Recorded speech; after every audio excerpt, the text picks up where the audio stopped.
3:17 in the morning, February the 18th, 1941. A railway signalman at Newcastle Central Station steps outside the signal box to check the points. He cannot see them. He cannot see the platform. He cannot see anything beyond 2 feet of swirling white darkness. Snow is falling so thick and so fast that the air itself has become solid. The wind screams through the iron framework of the station roof, driving ice crystals horizontally across the tracks. Inside the station, the departure board is a catalogue of delays.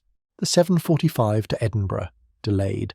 The 8:15 to London King's Cross, delayed. The 9 o'clock local to Carlisle, cancelled. Every single service, frozen in place.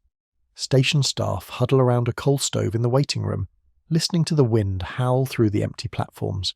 This is not an ordinary winter storm. For the next 56 hours, snow will fall without pause across the northeast of England. Drifts will climb to 14 feet. Telegraph poles, thick timber posts that had stood for decades, will snap like matchsticks under the sheer weight of ice.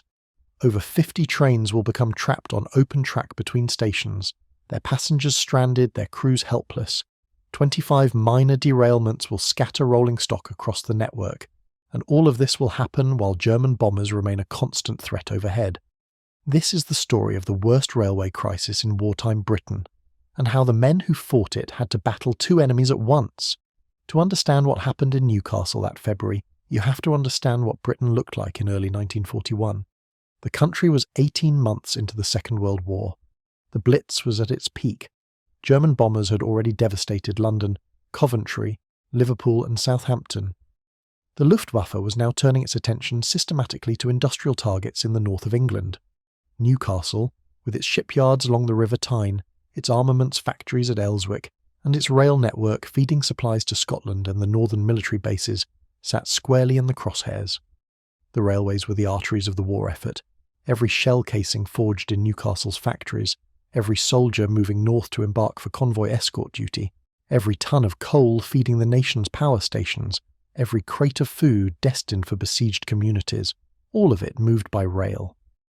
The London and North Eastern Railway, the LNER, operated the East Coast Main Line running north from King's Cross through Peterborough, York, Durham, and into Newcastle. It was one of the most critical transport corridors in the entire country. Lose it, and the war effort in the northeast would grind to a halt. In the winter of 1941, that corridor was about to be severed completely. The weather forecasts on February the 17th gave some warning. A deep low-pressure system was tracking across the North Sea, pulling Arctic air down from Scandinavia. Temperatures were dropping fast. Snow was expected across northern England and southern Scotland. But nobody predicted the severity of what actually came. Nobody came close.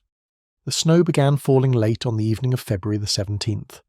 By midnight it was coming down at a rate that veteran railwaymen, men who had worked the northeast lines for 30 and 40 years, had never witnessed. Not gentle flakes drifting down from a grey sky. Horizontal sheets of ice crystals driven by winds gusting to 50 miles per hour, scouring exposed skin, blinding anyone who tried to face into it. The snow packed against every vertical surface it encountered. Signal posts, station buildings, water towers, the sides of locomotives standing in yards. Within hours, the deep cuttings between Durham and Newcastle were filling like bathtubs, the wind funneling snow into these natural traps with devastating efficiency. By dawn on February the 18th, the first trains were stuck. The 7:20 from York ground to a halt 3 miles south of Durham. Snow had packed into the rail points so tightly that the switching mechanisms seized completely. The driver attempted to reverse. The snow behind the train had already drifted 4 feet deep across the track. They were trapped, front and back. The fireman climbed down from the cab and sank to his waist in snow before he had taken 2 steps. Within the next 6 hours, the same scene repeated itself across the entire northeast network with terrifying regularity. A passenger service from Edinburgh became wedged in a cutting near Alnmouth. The locomotive buried almost to its boiler. A goods train carrying ammunition for the coastal defence batteries stalled on the main line near Darlington. A local service from Middlesbrough to Newcastle stopped dead at Chesterler Street, when the driver physically could not see the signals through the blizzard. He had no idea whether the line ahead was clear, blocked, or gone entirely. By midday on the 18th, over 30 trains were stranded on open track. By the evening, that number had climbed past 50. The logistics of this disaster were staggering. 50 trains did not mean 50 locomotives sitting quietly in snow. It meant 50 separate collections of passengers, crew, mail, freight, perishable goods, and in several cases classified military supplies scattered across hundreds of miles of blocked railway. Some passenger trains carried over 300 people. Many carriages had no heating once the locomotive boiler pressure dropped, because the firemen could not access coal tenders buried under snow. Temperatures outside hovered well below freezing. Inside the carriages, condensation froze on the windows. Passengers wrapped themselves in whatever they could find: coats, curtains, luggage, anything. The LNER control room at York went into full emergency mode. District Superintendent Harold Ninham coordinated the response from a room that was receiving telephone reports faster than his staff could log them. Every route north from Newcastle was blocked. Every route south was blocked. 32 branch lines across Northumberland, County Durham, and the North Riding of Yorkshire had ceased to operate entirely. 37 scheduled passenger services were either cancelled or stalled somewhere on the network with no prospect of movement. The first priority was the stranded passengers. Railway staff from nearby stations set out on foot through the drifts to reach trapped trains. In several cases, they walked for over 2 miles through snow that reached their chests, carrying heavy packs of supplies. They brought flasks of tea, blankets, sandwiches, and paraffin lamps. At isolated locations along the line, local farmers who could see the stalled trains from their fields trudged through the snow to offer food and shelter. Some passengers were led on foot to farmhouses where they slept on kitchen floors, grateful for the warmth of a coal fire. But the real crisis was the main line. The East Coast Main Line was the spine of the entire North East Rail network. Every branch line, every goods yard, every connection to the ports and military bases depended on it. Until the main line was cleared, nothing moved, and the drifts in the deep cuttings south of Newcastle were now reaching 12 to 14 feet. A locomotive could not simply push through that depth. The snow had been compacted by 50-mile-per-hour winds into something closer to ice than powder, dense, heavy, and immovable by any normal means.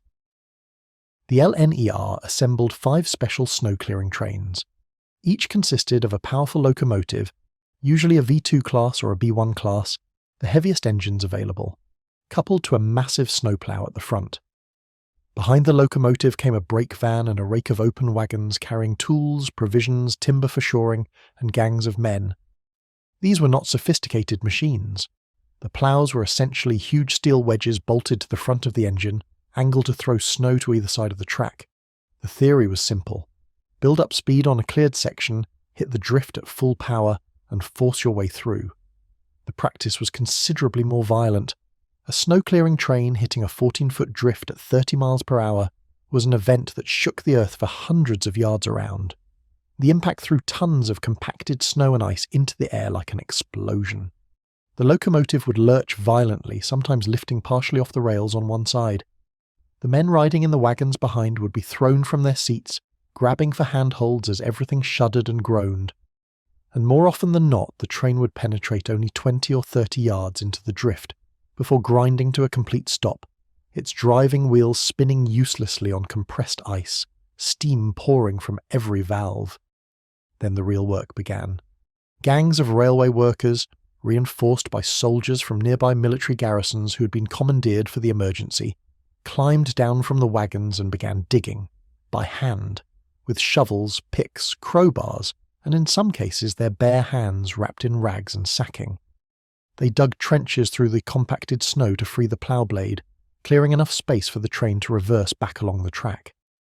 Then the locomotive would build up steam, charge forward, and hit the drift again. This process, charge, stop, dig, reverse, charge again, could be repeated dozens of times to clear a single cutting. Progress was measured in yards per hour. The men worked in shifts that stretched to 16 and 18 hours straight. They worked through the night, in temperatures that dropped to minus 12 degrees Celsius, with the snow still falling on them as they dug. They worked by the dim light of shaded oil lamps and the orange glow thrown from the locomotive firebox, their breath freezing instantly in clouds around their faces. Their clothing was soaked through within the first hour, their boots filled with snow that melted against their skin and then refroze.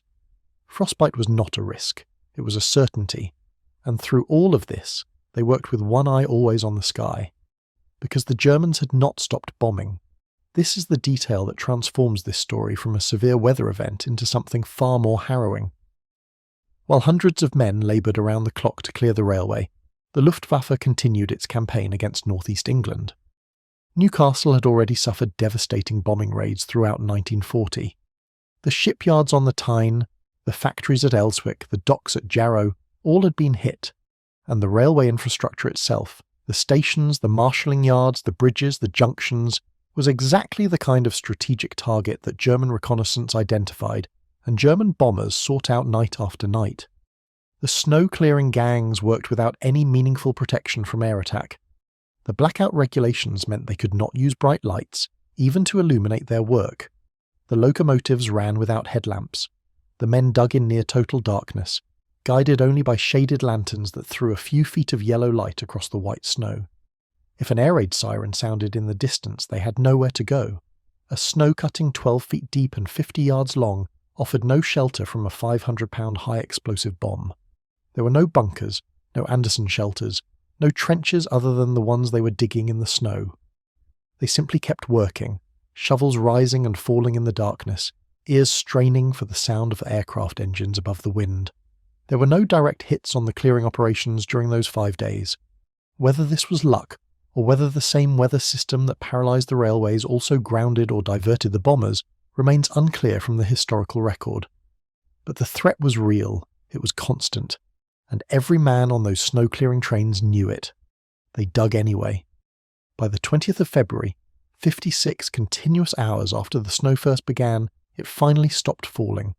The wind dropped, the clouds thinned, and the scale of the devastation became visible for the first time. The northeast of England lay under a white blanket that stretched unbroken from the Pennines to the coast. Roads had vanished, villages were cut off, and the railway network, that vital wartime artery, was buried under millions of tons of snow and ice. The 5 snow-clearing trains had been working without rest since the 18th, and they had managed to open only the most critical sections of track. A single line between Durham and Newcastle was passable. A single track was open between York and Darlington. Everything else, every branch line, every secondary route, every goods yard, remained buried. The clearance operation continued for 5 full days. 5 days of charging drifts and shattering plough blades. 5 days of digging by hand until shovels bent and arms gave out. 5 days of freeing trapped trains one by one, coupling them to rescue locomotives and hauling them back to the nearest station. Slowly, painfully, mile by mile, the network was reopened. By the 23rd of February, approximately 70% of the Northeast Rail system was operational again. The remaining 30% took several more days of continuous work. The human cost was measured not in fatalities, mercifully, but in sheer physical devastation. Hundreds of railway workers suffered frostbite to their hands, feet and faces. Dozens were hospitalised with severe exposure and pneumonia. The soldiers drafted in to assist returned to their barracks in a state their commanding officers described as worse than anything sustained on winter-field exercises, and the passengers who had been trapped, some for well over 24 hours in unheated carriages with no food and no information, carried the memory of that cold and that fear for the rest of their lives. The operational statistics told their own blunt story. Over 50 trains trapped, 25 derailments, 32 branch lines closed, 37 services disrupted across the region. Express trains from London King's Cross that normally completed the journey to Newcastle in around 4 hours were arriving, when they arrived at all after more than 24 hours of delays, diversions and stops. The entire northeast of England had been cut off from the rest of the country for the better part of 3 days in wartime, and yet the railway did not break. This is the remarkable truth of the Newcastle crisis of February 1941. The system bent almost to its breaking point, but it held. The men of the LNER, supported by British soldiers who traded rifles for shovels, restored the network in 5 days using methods that had barely changed since the Victorian era. Steel ploughs, steam locomotives, hand shovels, human muscle, human endurance. There were no helicopters to airlift supplies to stranded passengers, no diesel-powered rotary snowblowers to chew through drifts mechanically, no satellite weather imagery to give them precise warning of what was coming. They had steam, steel, and an absolute refusal to accept that the line could not be cleared. It was enough. Harold Ninham, the district superintendent who coordinated the entire 5-day operation from the control room at York, filed his official report on the 25th of February 1941. It ran to 14 pages of dry, meticulous factual prose, train numbers, departure and arrival times, precise locations of blockages, depths of snow measured in feet and inches, miles of track cleared each day, resources deployed. He made no mention of courage, no mention of sacrifice or heroism, no mention of the German bombers circling in the darkness above the men who were digging. The final line of his report read simply, quote, "Normal services resumed," end quote, as if any of it had been normal.